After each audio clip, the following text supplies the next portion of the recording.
I had been married to Ethan for 2 years and I was completely in love with him, but he seemed to really dislike me. I often wondered just how much he hated me. I was in a bad car accident and broke several bones. I ended up staying in the hospital where he worked for 6 months as an orthopedic doctor. He never came to visit me. It felt like no one liked me. Everyone said it was my fault that Ethan's ex girlfriend, Sophia, had left. They thought I was a terrible person. When I first had the accident and couldn't move, I heard people around Ethan saying they were relieved for him. Ethan, you can finally get a break, they said. When I was about to be discharged, his friends were worried about him. Olivia is getting discharged. She's going to make Ethan's life difficult again, I overheard them saying. And sure enough, the first thing I did after leaving the hospital was find Ethan. But this time, I wasn't there to cling to him. I handed him a document. Ethan, this is what you wanted, I said with a slight smile. Open it and you'll see. Ethan, I don't want the house or the car. I wish you even more success in the future. Let's never see each other again. After giving him the divorce papers, I turned and walked away into the crowd. I remember hearing a nurse asking, "What's going on with the patient next door? Why hasn't anyone come to visit her? Maybe she's done too many bad things and everyone's avoiding her."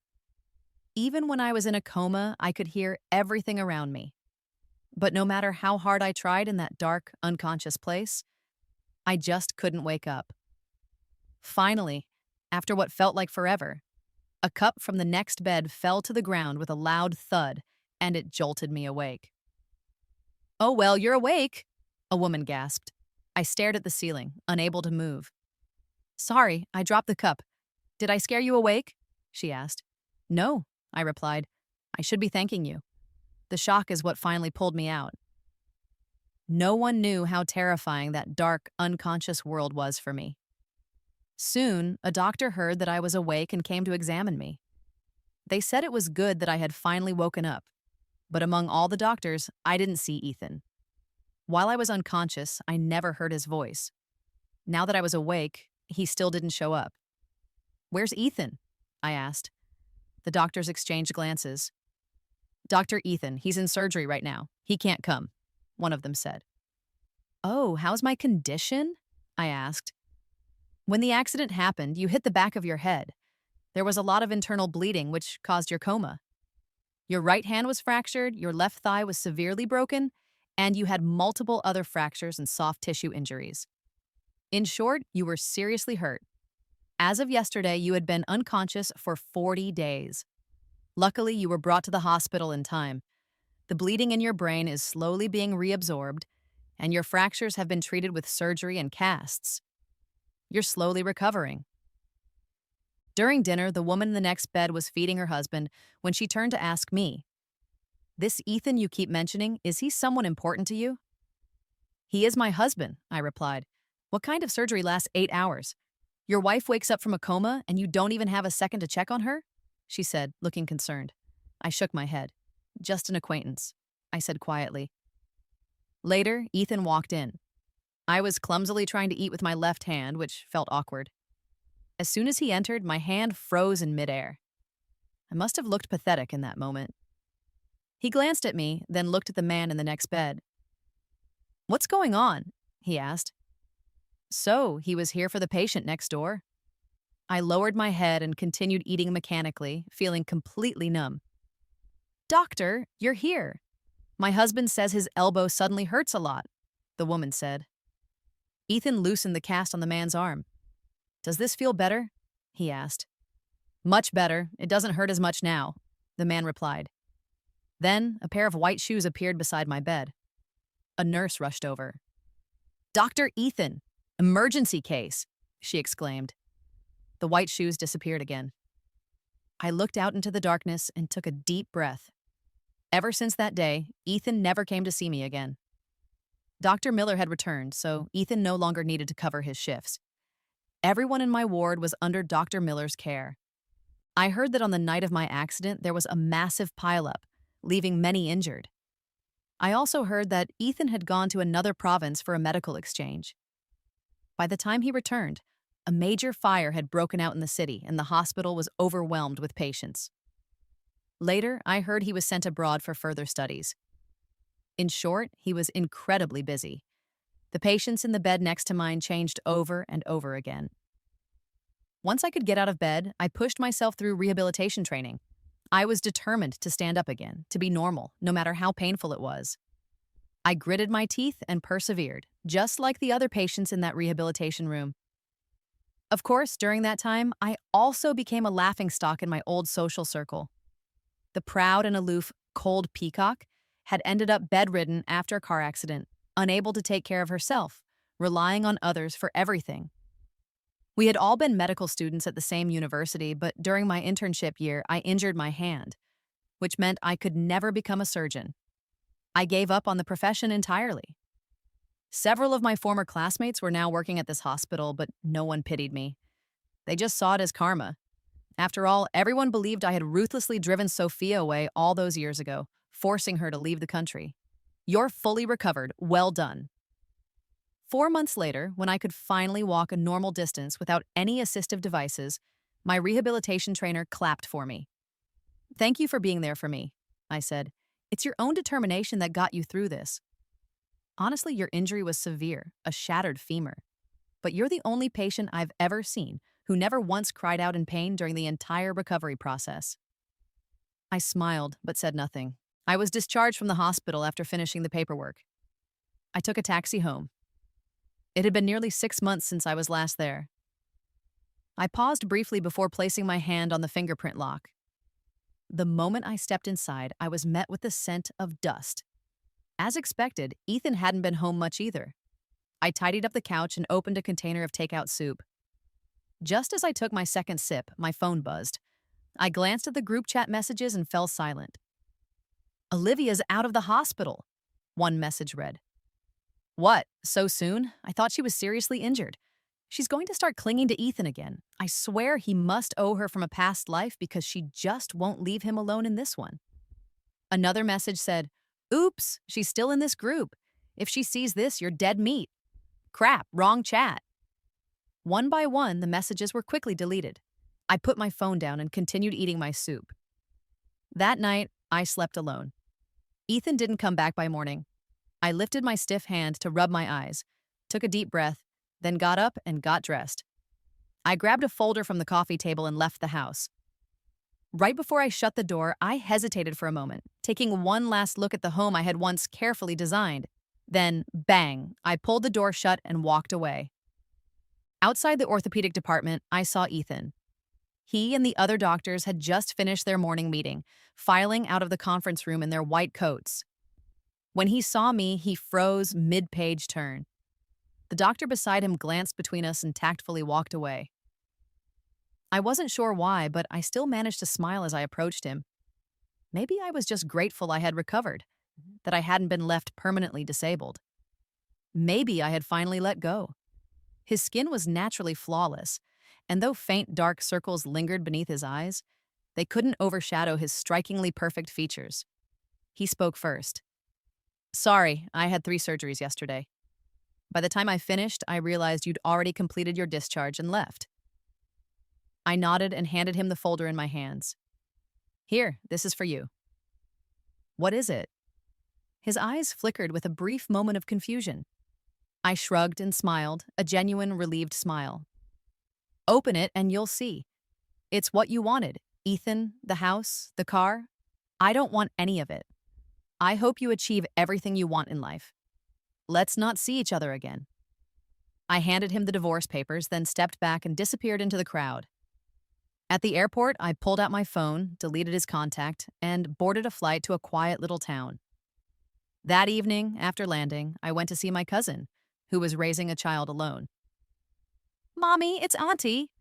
My cousin emerged from the kitchen, taking one look at my suitcase. You two had a fight? We ended it, I replied. But you loved him so much.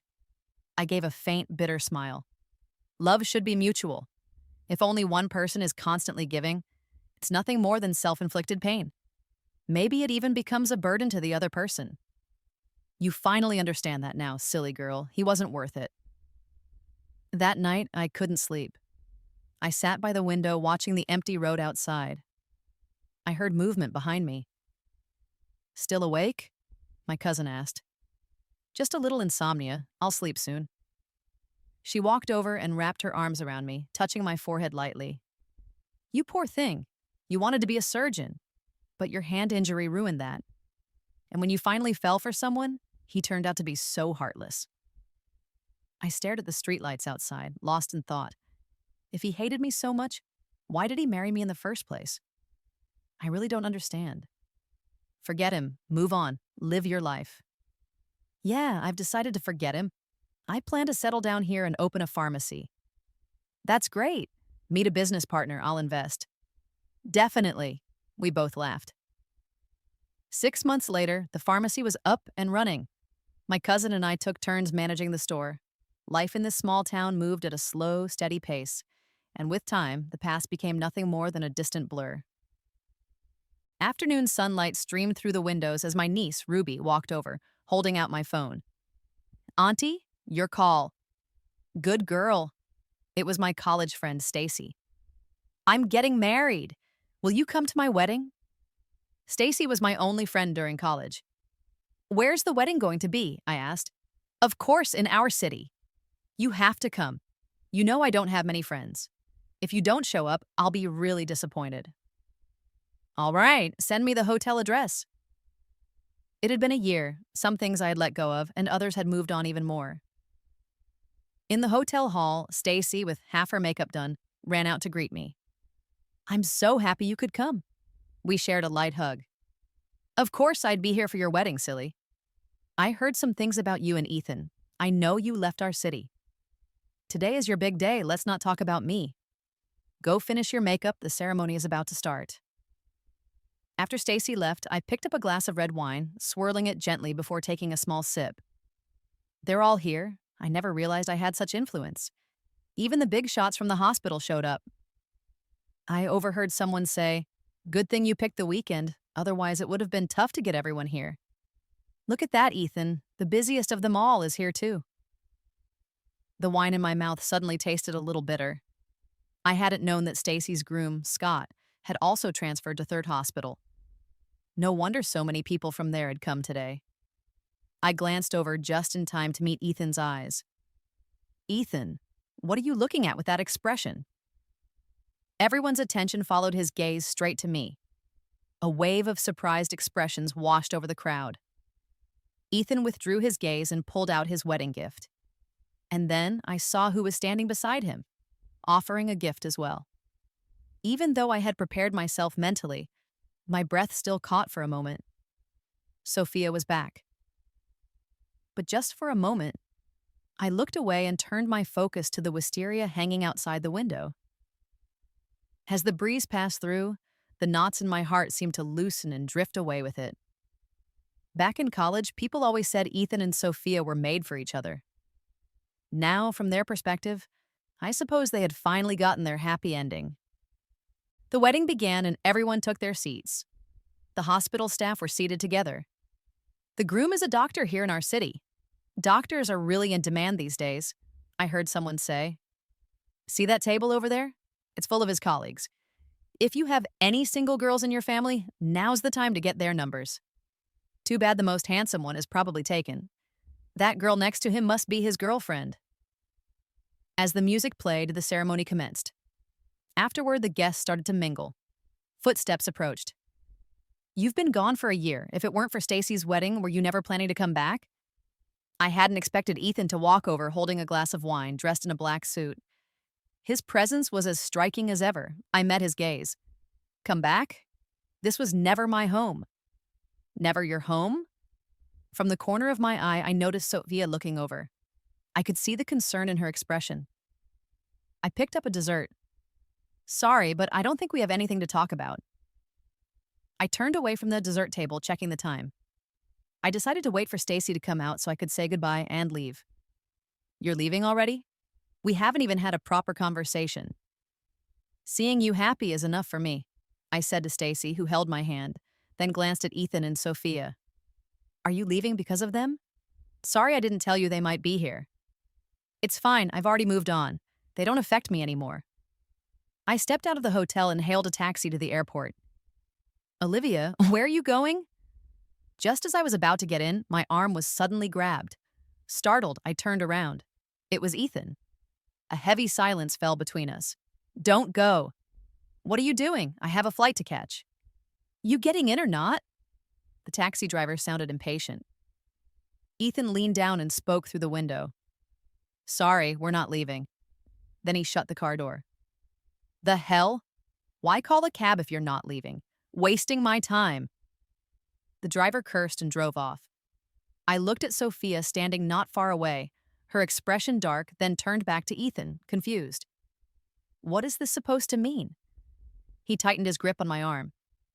What about you? What do you mean by this? We're still legally married. Where exactly are you planning to go alone? I never signed the divorce papers. My face twisted into a frown. You're hurting me.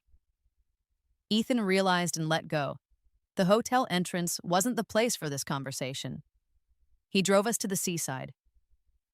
I rolled down the window, letting the salty ocean air fill the car. Why didn't you sign? Isn't that what you wanted? I saw his hands tighten on the steering wheel. What I wanted, huh? Just say what you need to say. He suddenly reached over and grasped my hand. Not coming home tonight. Did something happen? Don't tell me you ran into Ethan. My cousin's voice on the phone sounded worried. I took a deep breath, glancing at the man pouring water in the kitchen. So you did run into him, and that's why you're not coming back. Olivia, did you hit your head or something? Have you already forgotten how much he hurt you? You finally moved on? And now you're going back? Is that him? At some point, Ethan had walked over. Pass me the phone. He took it straight from my hand. Hey, it's me, Ethan. The voice on the other end got louder, more agitated. Ethan stepped onto the balcony, taking the call outside. I looked around the room. I remembered the day I left. Dust covered everything. Now it was spotless and bright. 10 minutes later, Ethan came back and handed me the phone. Why aren't you drinking your tea? I remember you used to love this. I frowned slightly. Get some rest. Tomorrow morning, we'll finalize the divorce. I need to get back to work, and my cousin's already busy enough. Where should I sleep? The divorce papers had been drawn up a year ago. I didn't want the house. Sitting here now, I was just a guest. Before bed, he smoked a cigarette on the balcony.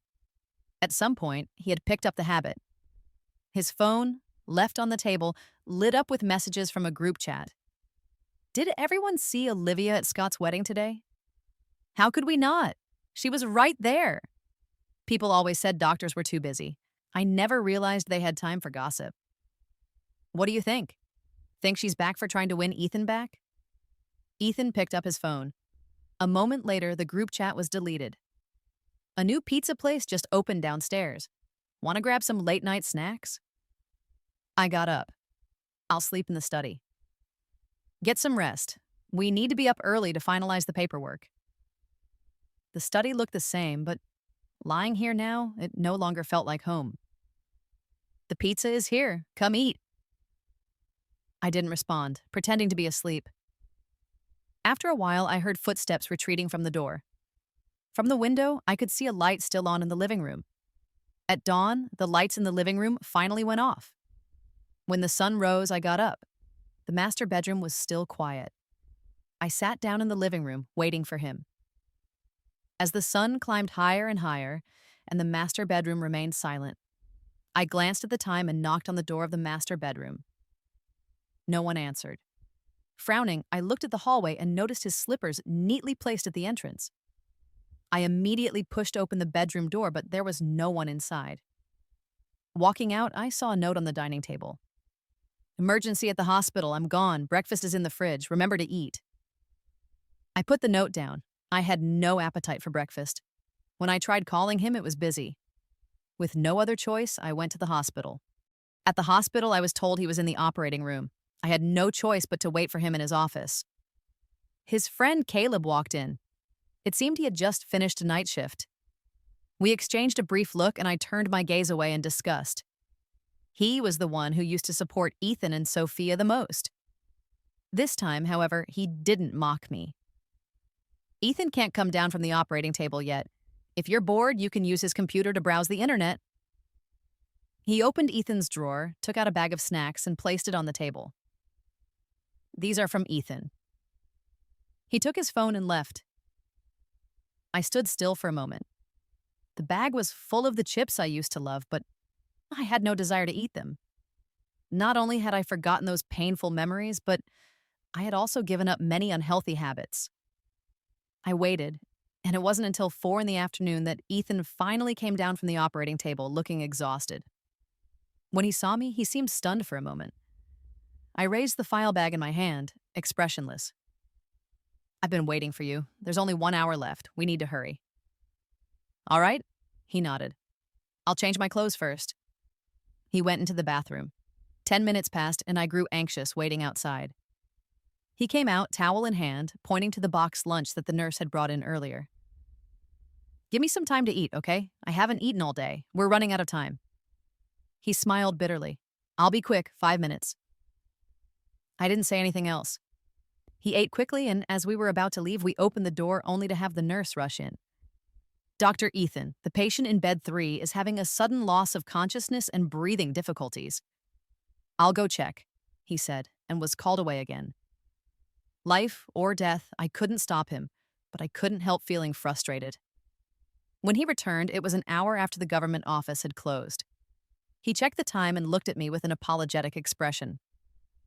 Sorry, the patient had a fat embolism. Had to be saved immediately. I didn't know what to say. I was angry, but the patient did need him. Take care of your work. I don't want any delays. Tomorrow, I'll be staying at a hotel tonight. Olivia, just as I was about to leave, a doctor came over. When I saw who it was, I froze for a moment. Dr. Miller. He looked at my leg and smiled. It's great. No lasting effects. I haven't seen you at the hospital for a year. I asked Ethan why I wasn't coming in anymore. Dr. Miller was older than Ethan's group, a senior in their department. I looked at Ethan. Did Dr. Miller not know that Ethan and I had already broken up? You're recovering well. I'm relieved. Let's go. I'm treating the department tonight. Ethan, bring your wife along. Sorry, I have something tonight. You guys go ahead and eat. Dr. Miller's face immediately turned serious. What? You won't even do this for me. My life had once been saved by him, so he was like my lifesaver. I refused again, which seemed like I lacked manners, all right? As they spoke, I overheard that Dr. Miller had been promoted to department head, and this dinner was a celebration. When everyone gathered, they looked at me with a bit of surprise, but Ethan seemed to want to protect me, standing by my side the whole time. I rode in Ethan's car. In the car, I stared silently out the window. Ethan gently took my hand. His hand was warm. Mine was cold. Are you still angry? I turned to face him. I tried to pull my hand away, but he held it tighter. Then he released it as if realizing something. Sorry. I pulled my hand back and placed it on my lap. You didn't tell them we've already separated. Except for that time I was drunk and mentioned you gave me the divorce papers, no one else knows. If anyone brings you up, I say you're traveling. So, aside from those classmates, no one knew Ethan and I hadn't seen each other in a year, and that this meeting was just for the divorce. There's Coke in the storage box. I don't want to drink it. Your taste has changed completely. I didn't respond. Instead, I opened my phone and started looking at it. At the private room, everyone took their seats and ordered food. Some had brought family members. I couldn't fit into the atmosphere. I ate in silence. Ethan served me food twice, but I let it sit there, not touching it. It was all food I used to like. Even the snacks had changed. How could he think I still liked the same dishes from before? Suddenly, Dr. Miller pointed at me. Why have you been meeting without saying a word? Been a year, Olivia. You've changed. You used to be so talkative in the past. I would attend these gatherings with Ethan back then. I was full of enthusiasm for our marriage. Sitting beside Ethan, I would act natural, building good relationships with everyone. I'd dive into any conversation and try to blend in. I put down my chopsticks and smiled. Sorry, it's been a while since I ate here. I was just craving it. Dr. Miller shook his head. No, I can tell you two must have had a fight. Olivia seems impatient with Ethan. This is just like me and my partner after a fight. Olivia, is it because Ethan didn't accompany you on your trip? This is my fault for filling up his schedule with work. I'll make sure he has more time to spend with you in the future. I felt embarrassed when he exposed it. Although we were getting divorced, I didn't want to make it public now and cause a scene. There's no need. It's his job. Are you still worried that while you were away, Ethan might have cheated? I can assure you he's been clean. I haven't seen him talk to any women privately. I furrowed my brows. Had Sophia returned? He never spoke to a woman. How could that be? But Dr. Miller added in front of so many people, I wouldn't lie. On my way back, I stopped by the restroom. I scooped up some cold water and splashed it on my face. Dr. Miller's wife, Tracy, also came in. She gave me a smile. I nodded in acknowledgement. It's been a while. You've lost some weight. Tracy patted my shoulder and tell me, what exactly happened between you and Dr. Ethan? The girl who used to look at him with stars in her eyes, now they seem so dim. I knew Tracy was genuinely concerned about our relationship. There's nothing left between us. Tracy's mouth fell open slightly and she hesitated for a moment. I don't know the details between you two, but I can tell that he still cares about you. When you were in that accident, as long as he wasn't sent away for work, he stayed at the hospital with you every night, especially when you were in the ICU. He slept right next to your bed. She continued. At the time of your accident, he was out of town for an academic exchange with the hospital director. The moment he got the news, he ran out of the conference room and rushed back. Because of that, he was even disciplined by the hospital. I was completely stunned. He stayed by my side while I was unconscious? Tracy let out a sigh. I don't get it. He clearly cares about you, yet he never visits when you're awake. There were times when Dr. Miller was on night shifts, and I passed by your room. I saw him sitting by your bed. She patted my shoulder again. Don't rush to any conclusions. Maybe there's just some misunderstanding that hasn't been cleared up. Tracy left first. I answered a phone call before walking out of the restroom. At the entrance of the private dining room, Ethan was standing there, seemingly waiting for me. Are you feeling unwell? If you are, I'll let them know, and we can leave first. I glanced inside. The dinner seemed to be wrapping up soon. I'm fine. Let's leave together when it's over. Half an hour later, the gathering ended. At the hotel entrance, everyone exchanged farewells and left one by one. As we drove past another hotel, I turned to Ethan. Pull over at the next intersection. I'm staying at a hotel tonight. Meet me at the civil affairs office at 8 in the morning. It's the weekend tomorrow. They won't be open. I immediately checked my phone. I can't believe how absent-minded I've been. I didn't even realize tomorrow is the weekend. Then I'll just go home, I snapped. Ethan, can you show me some respect? You've been messing with me all day. Do you find this fun?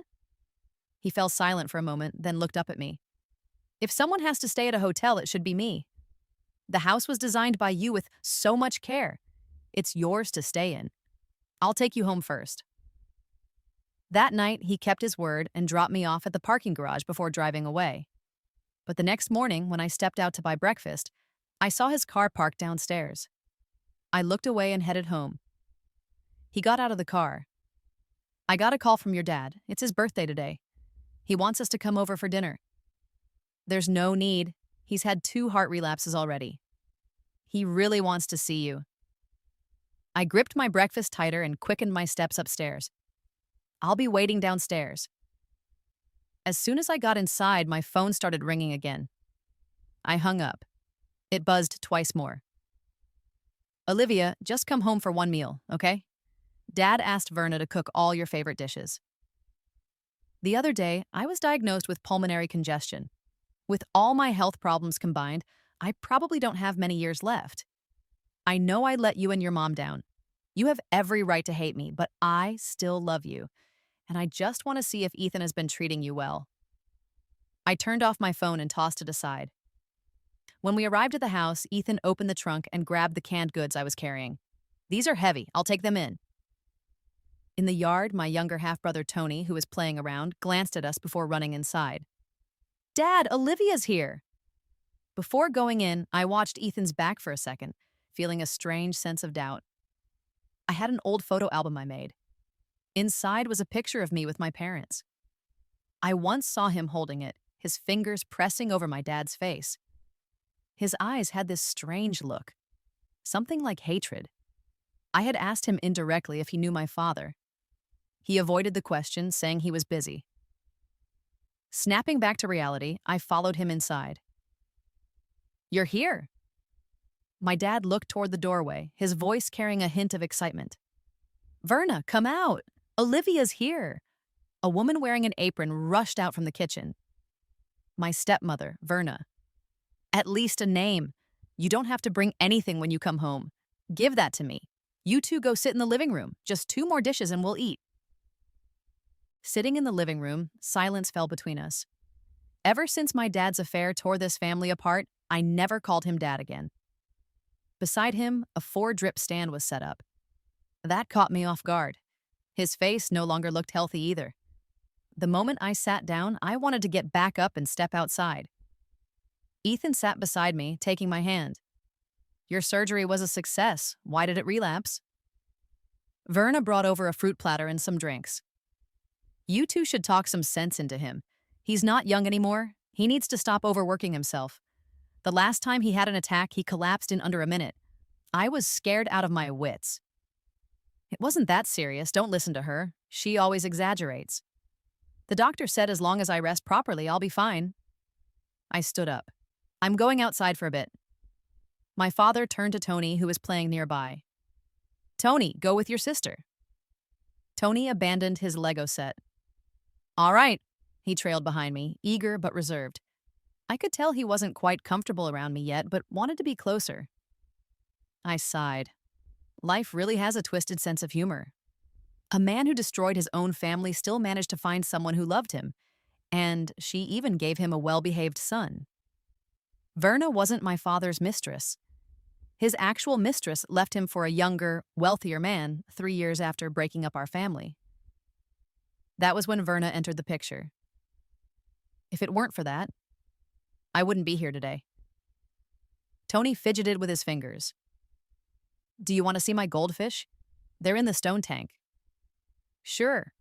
You can't overfeed them, or they'll die from overeating." "Huh? But they eat everything I give them. They don't know when to stop." "As their owner, you have to control their portions. How much should I feed them?" "They're still small. 3 to 5 pellets per fish is enough." "I'll remember that. Sis, Big Bro's here." I turned to see Ethan walking over. "Big Bro, Sis just taught me how to feed my fish properly. I didn't know I was giving them too much and they could have died." Ethan ruffled his hair. "Dinner's ready. Let's go inside and eat." Halfway through dinner, an unexpected incident occurred. My dad suddenly clutched his chest in pain. "Tony, go to the living room and grab your dad's heart medication, quick." Verna supported him anxiously. Tony rushed to get the medicine.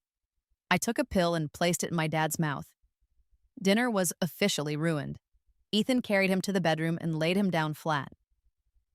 The family doctor arrived soon after. By the time everything settled down, the sky had already darkened. I stepped out of the bedroom and looked at the swaying branches outside. A jacket was draped over my shoulders. Ethan said, "It's windy here. Don't catch a cold." The doctor came out. I asked, "How is he? Is it serious?" "It's not looking great. You all should stay the night just in case something happens." Verna chimed in. "Yes, stay. I panic easily when things go wrong, and I'm terrible at making decisions. I feel more at ease with you young ones around. Olivia, your room has always been kept for you. Other than cleaning it once a week, I haven't touched a thing inside." I hesitated for a moment before nodding in agreement. Verna wasn't aware of my current relationship with Ethan, so she didn't arrange a separate room for him. I didn't want to drag them into our mess either, so I decided to just go along with it for the night. While taking a shower, I accidentally slipped. Ethan must have heard the noise because he barged in. I was completely drenched, without even a towel to cover myself. "You fell?" My ankle throbbed sharply. It must have been twisted, but I stayed seated on the floor, instinctively covering my chest. "It's nothing, just leave first." Ethan frowned, grabbed a towel from the rack, and wrapped it around me before stubbornly lifting me into his arms. "You sprained your ankle. Let me take you out first." Once he placed me on the bed, I immediately pulled the blanket over myself. Ethan left the room. Do you have any medicine for sprains? I heard Verna's voice earlier. Did she get hurt? Ethan quickly returned with a bottle of liniment and poured some into his palm. By the time he'd finished showering, I had already closed my eyes. Soon, the other side of the bed sank slightly. Even though I was pretending to be asleep, I could feel him getting closer, and then he got bolder, pulling me into his embrace. I kept up the act for a while, but eventually I couldn't anymore. I opened my eyes and stared straight at him. He froze for a second before lowering his head and kissing me. His kiss was gentle, lingering, and intoxicating. I let myself sink into it until I suddenly snapped back to reality. I pushed him away abruptly, gasping for breath. I stared blankly at the ceiling, chuckled softly, but felt tears slip from the corners of my eyes. What was he doing? For 2 years of marriage, he despised me. Now that we were about to divorce, he suddenly decided to show me tenderness. Even earlier when he massaged my ankle, he was unbelievably careful. It was all over, and yet here he was, kissing me with such warmth, pulling me back in. Did he want me to chase after him for another 2 years? He saw my tears and looked startled. He reached out and gently wiped them away. I'm sorry, it's my fault. I made you cry. You can hit me, yell at me, just don't cry, okay? I tilted my head back, forcing my tears down. Why, Ethan? Tracy told me that when I was in a coma after the car accident, you stayed by my side. Is that true? After a moment of silence, he nodded. I sat up and demanded, then why didn't you let me know? Why only come at night? Why make me misunderstand you? Was the daylight version of you too shameful to be seen? He pulled me into his arms. I'm sorry, I was wrong. I hurt you, but in my heart, you have always been the most important. Oh, really? And I'm supposed to believe that just because you said so? For 2 years, you were as cold as ice to me. No matter how hard I tried to warm you up, it was like I was the person you hated most. How am I supposed to believe you now? I was too blind to realize my own feelings in time, and you, an innocent bystander, ended up getting hurt because of it. I couldn't take it anymore. I shoved him away. After a few seconds of silence, he grabbed a pillow and got out of bed. Calm down, I'll sleep on the couch. The next morning, I went downstairs. For a brief moment, I froze at the sight of a familiar figure sitting on the couch. The man turned slightly and smiled at me. You're up. Caleb? What are you doing here? It had been years since I last saw Caleb. I once considered him like an older brother. He stood up. I heard your father's health hasn't been great lately, so I came to see him. He looked much more mature now. Gone were his bright, flashy outfits. He was dressed in a proper suit. Even that old, roguish air about him had vanished. I'll have Verna take you to him. He walked closer. What about you? You're not taking me there yourself? I took a step back. At that moment, Ethan walked in from the entrance with the doctor. Caleb glanced sideways and saw Ethan as well. I'll head upstairs first. Ethan watched him go, his expression darkening instantly, his fists clenched. I was puzzled. I had never seen Ethan react like this before, but the moment he noticed me looking, he quickly masked his emotions. He opened the bag in his hand and took out a pair of white slippers. I stopped by the store while picking up the doctor. These are soft slippers. Try them on when you have a sprained ankle. The softer the shoes, the better. He knelt down, gesturing for me to sit so he could help me change. Verna came over to clear the cups from the table, teasing, You two have such a great relationship. I'll do it myself.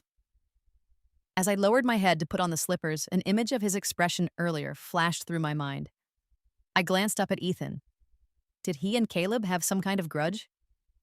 Caleb stayed in my dad's room for almost an hour before coming downstairs.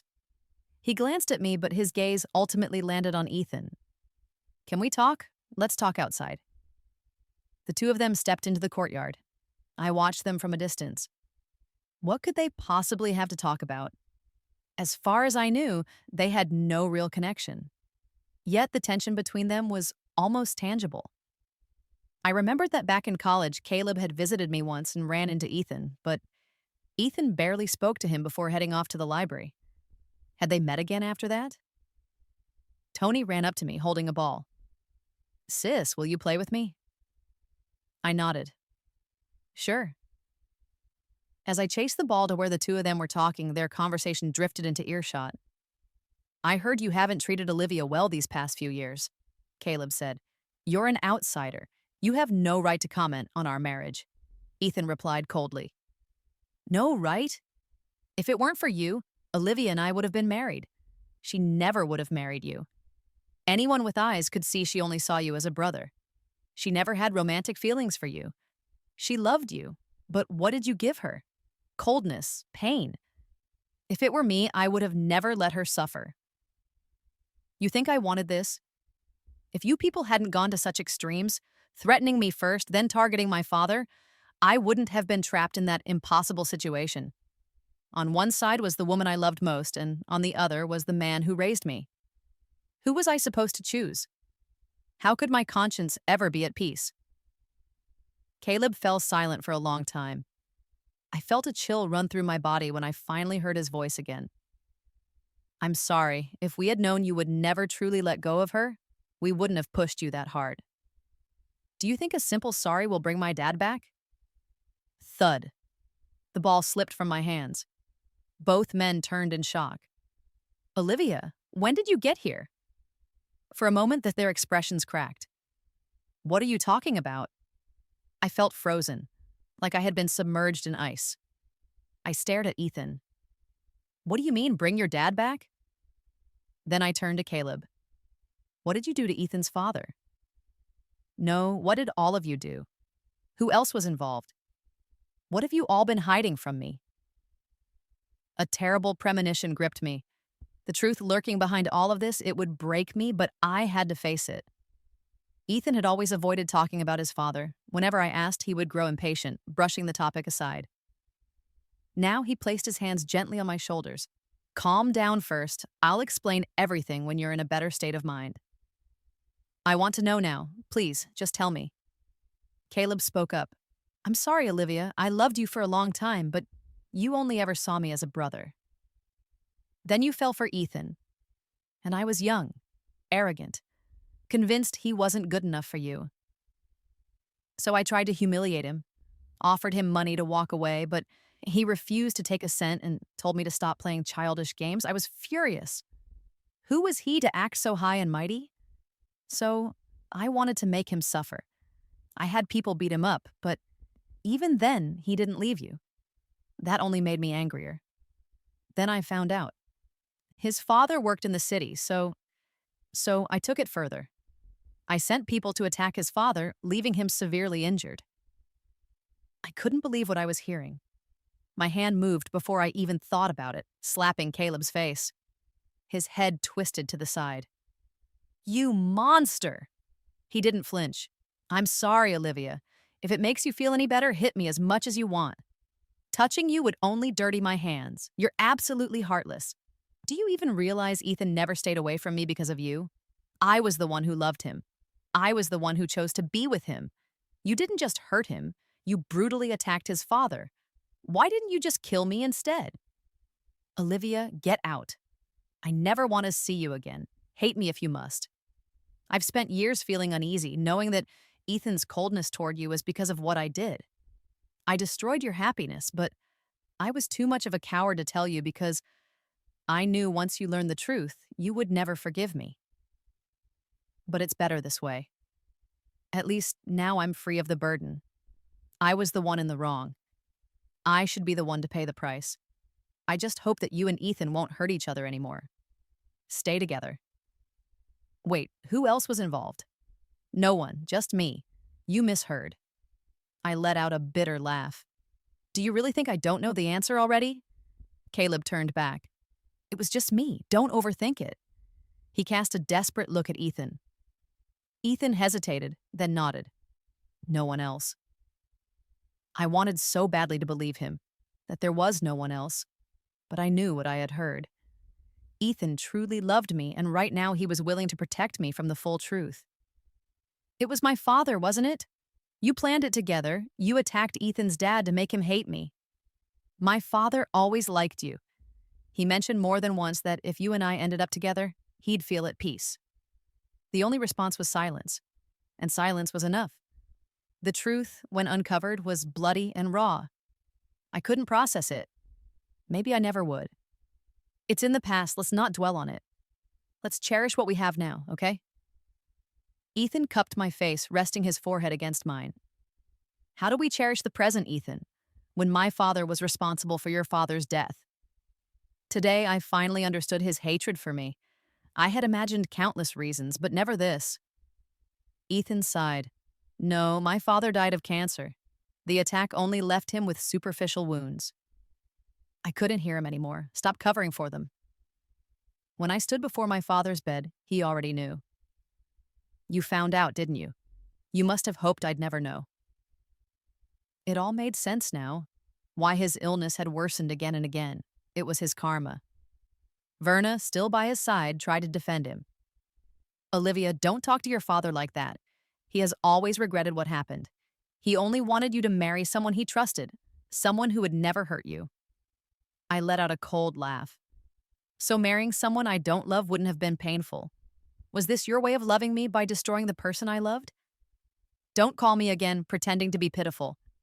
If you had any conscience at all, you would never have reached out to Ethan. His father has been dead for years, and yet here you are, lying on an expensive bed, taking the best medicine money can buy, even making Ethan serve you.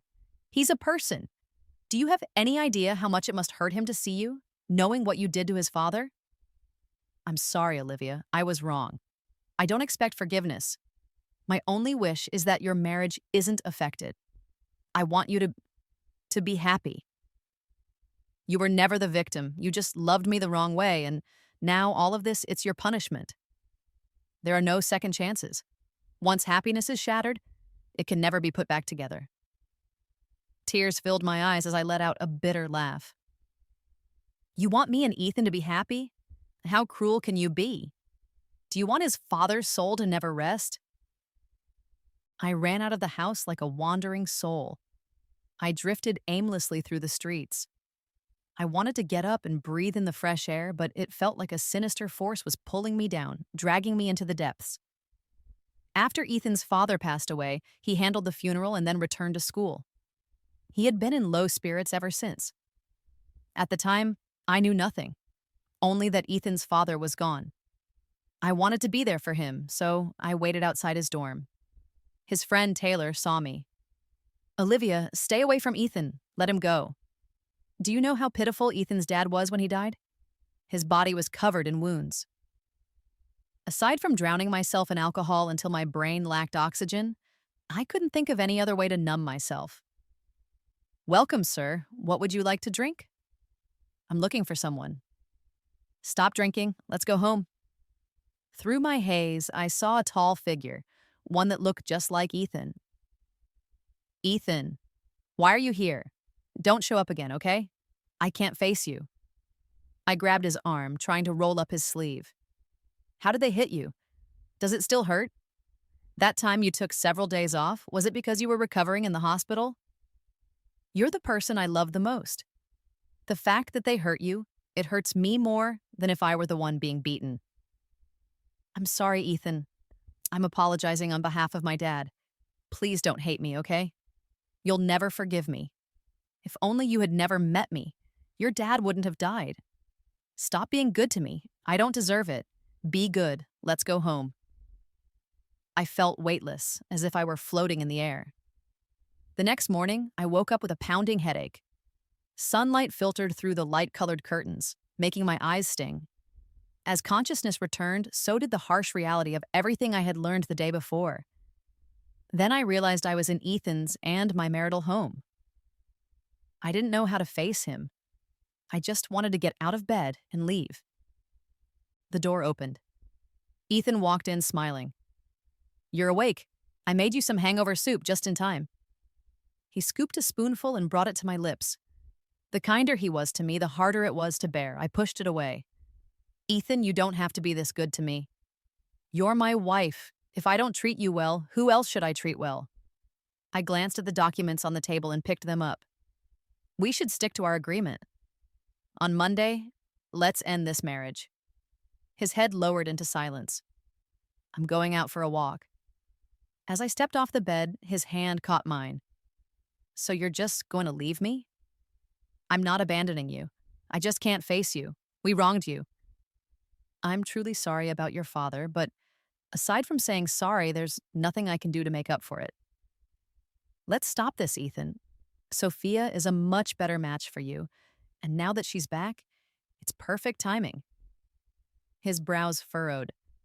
Is this because you saw us together at the wedding? You misunderstood. Yesterday at Stacy's wedding, I only ran into her at the entrance. Other than that, we had no interaction.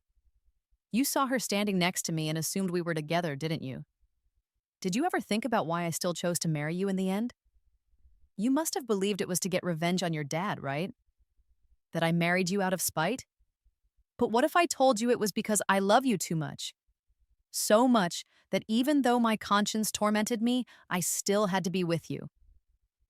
Would you believe me? I pressed my lips together. Ethan, I know that after our marriage, I did let you down. I wasn't the husband I should have been because I was constantly caught in an extreme internal struggle. One part of me wanted to keep you by my side, while the other part resented your father. There were times I thought I was going to break. The day you got into the car accident, I was out of town. When I heard what happened, I completely lost my mind. I rushed back as fast as I could, only to see you lying unconscious in the operating room.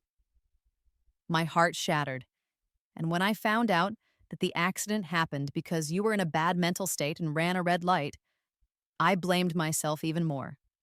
My coldness made you doubt yourself and spiral into despair.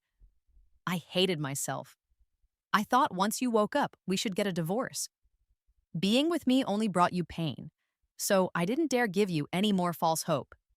I knew you would get back on your feet because you're strong. But the moment you handed me the divorce papers, the moment I realized I was actually losing you, it felt like my heart was bleeding. That was when I finally understood no amount of hatred could ever outweigh the importance of having you by my side. I knew that I couldn't sign that divorce agreement. I couldn't lose you. But by that time, your heart was already dead. After you left, I searched for you everywhere. I finally found you in a small town down south. You had opened a pharmacy, and each day you looked healthier and happier. The damage I had done to you was too great. I didn't even have the courage to show up and disturb your peace.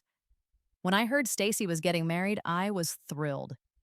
I figured if she was getting married, you would definitely come back for the wedding. That meant I could finally see you again. At the wedding, I saw you as I had hoped. I was so overwhelmed, but I forced myself to stay calm. The truth was, I had no idea how to approach you. I didn't even know what to say to make our first conversation feel natural. Then I realized you were about to leave again. I panicked. I ran after you and grabbed your hand because this time, I couldn't let you go. Ethan's grip on my hand tightened. I could feel his desperate attempt to hold on to me.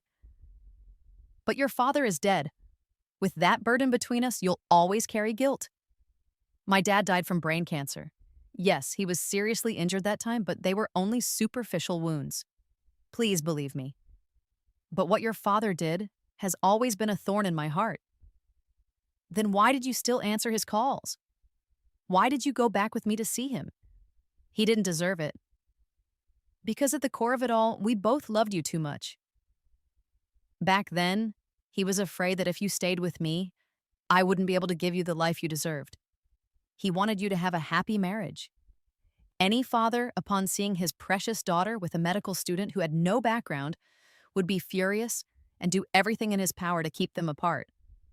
Even though you acted cold toward him and refused to talk, I could see it. You still wanted him to be healthy, to be free from pain. Actually, your dad spoke to me a long time ago. He warned me to stay away from you, saying he already had your future husband picked out, a guy from a good family, someone you'd known since childhood.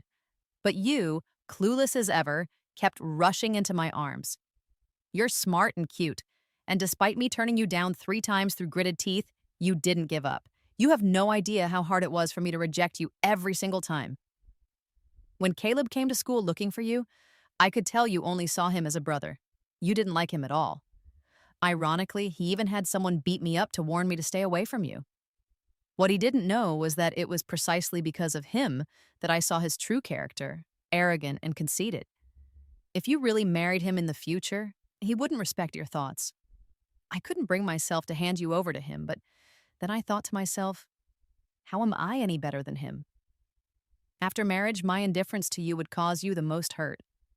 From the very beginning, you were innocent, yet you endured the greatest pain. If if you still insist on a divorce, I will respect your decision.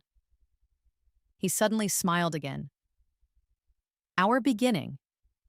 Because there were some bad rumors about you on campus, I wanted to stay away, and I foolishly assumed you were a domineering girl. But you, with your slightly haughty demeanor, always shyly approached me. As we spent more time together, I realized the rumors were completely wrong. You weren't cruel or overbearing at all. On the contrary, you were not only beautiful but kind-hearted. I watched you quietly, saw you memorizing books by the lake, bandaging an injured stray cat's leg, giving your pocket money to disabled beggars on the street. Those rumors were just spread by those who knew they couldn't compare to you.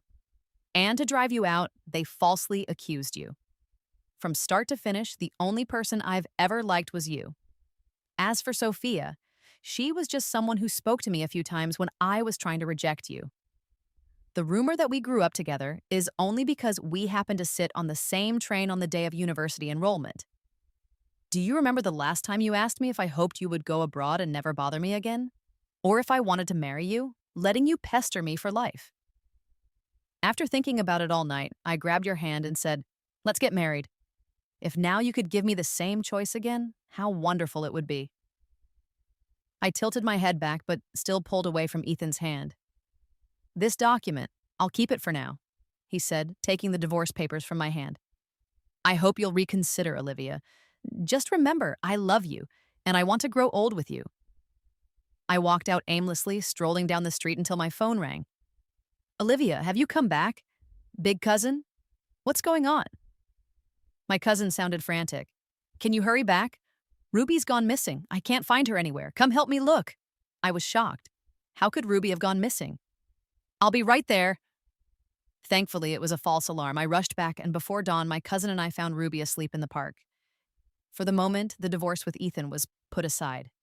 Another 6 months passed. The sky that day was a clear, bright blue. I straightened the medicines on the shelf, then returned to the cash register.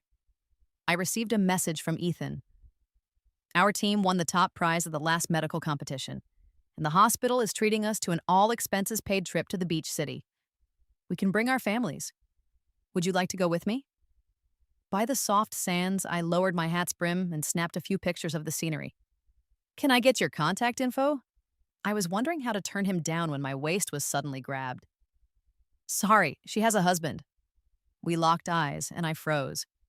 I turned my head away proudly. "How did you know it was me? I didn't say I was coming." "Just by the back, my one true love." How could I not recognize her even from behind? "Then why didn't you come find me earlier? I don't know anyone here, and I'm so bored." The man in the floral shirt asking for my contact info had already turned and left. Ethan lowered my hat's brim, kissed my lips, then rested his forehead against mine. "Earlier, you just stepped onto the beach. I was hoping to see you sooner. You only came 2 days later, and I was about to leave." "About to leave?" "Yeah, I thought you wouldn't come, so I plan to go to your city to visit your pharmacy." "Isn't that a bad deal? 10 days vacation, and the expenses are all covered here." "Without you, no place would be as bright, no matter how fun it is." Then he gently nipped my earlobe. 3 months later, I transferred the pharmacy to my cousin, who hired someone to manage it. I returned to the city and successfully got a job at the hospital's pharmacy where Ethan works. Every day I could go to work and come back with Ethan. One day, Nathan and I were sleeping. His phone lit up. He picked it up, replied, then put it down.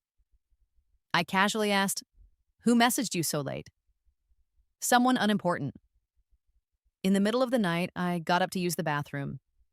After turning on the dim light, my face was reflected on his phone screen. Unlocking it, a conversation window popped up. His phone had my face recognition. Lola, Nathan, I'm so scared. Can you come and keep me company? Talk me through this.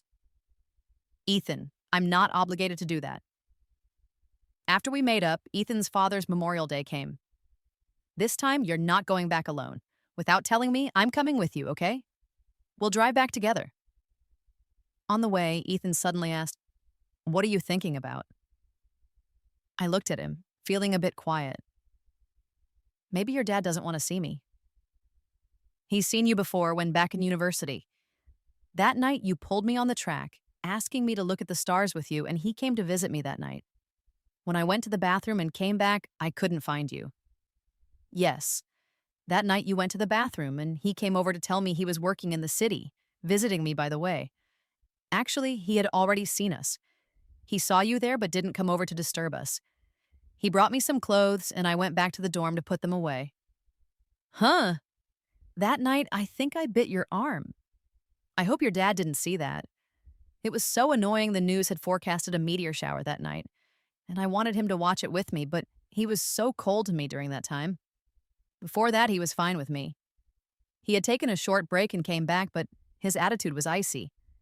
I was upset, grabbed his hand as he tried to leave, bit him, and then ran to the bathroom. He raised an eyebrow. You think he didn't see? I immediately felt my face burn. I must have left a bad impression on him the first time we met. He probably doesn't like me.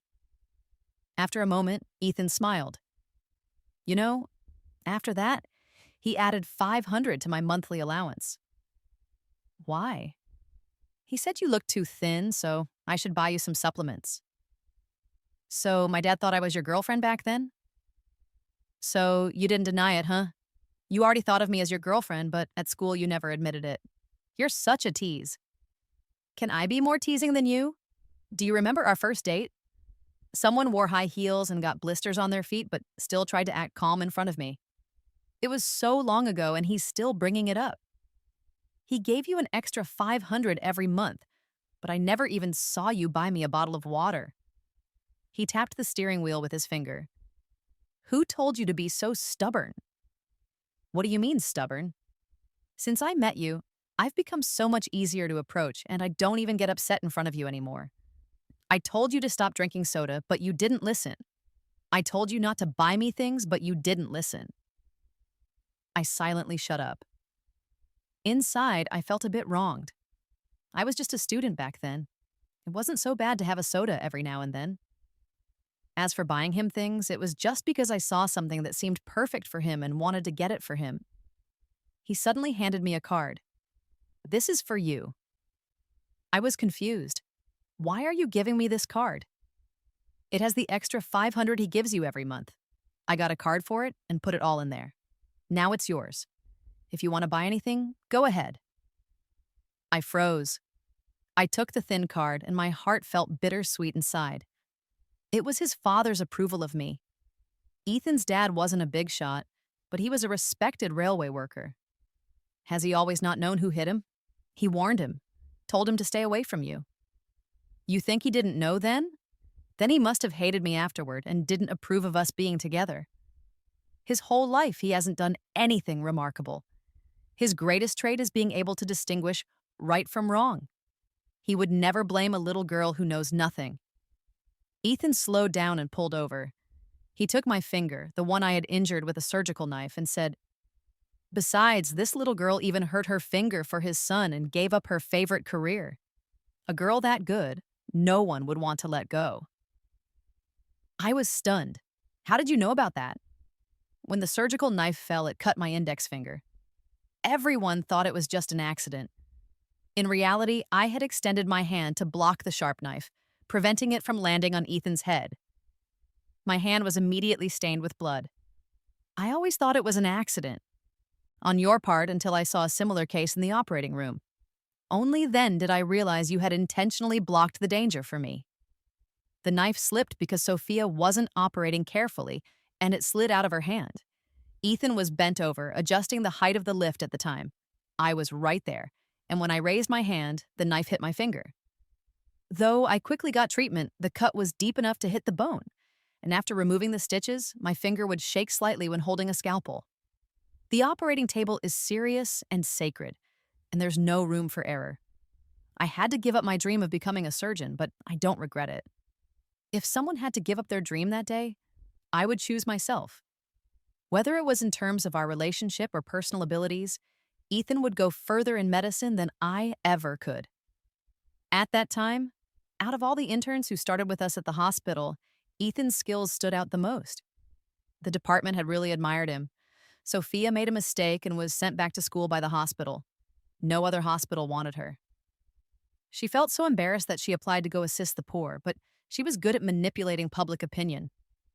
She failed in her studies and caused a disaster, and in the end, it became my fault for trying to take Ethan and forcing her to go abroad. In the end, bad people don't have good endings. I heard she was diagnosed with uremia on the way back. I glanced at the date and suddenly realized something.